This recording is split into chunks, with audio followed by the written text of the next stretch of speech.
அணிலின் முதுகில் 3 கோடுகள் எப்படி வந்தது என்று உங்களுக்கு தெரியுமா? ராவணனிடம் அகப்பட்ட சீதையை காப்பாற்ற ராமர் கடலில் அணை கட்டும்போது பெரிய வானரங்கள் எல்லாம் பாறாங்கற்களை கொண்டு வந்து கடலில் போட்டன. இந்த புண்ணிய காரியத்தில் நாமும் ஏதாவது செய்ய வேண்டும் என்று அணில் யோசித்தது. உடனே கடலில் மூழ்கி தன் உடலை ஈரமாக்கி கொண்டு அப்படியே கரையின் மணலில் புரண்டு எழுந்தது. பிறகு தன் ஈர உடலில் ஒட்டி கொண்டிருந்த மணலை வானரங்கள் கட்டும் அணை மீது சென்று உடலை சிலிர்த்தது. வானரங்கள் எல்லாம் அணிலின் செய்கையை கேலி செய்ய ஆரம்பித்தது.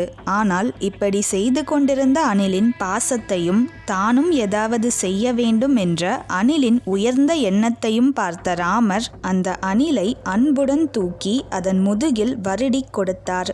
ராமரின் இந்த வருடல்தான் அணிலின் முதுகில் 3 கோடுகளாக உள்ளது என நம்பப்படுகிறது.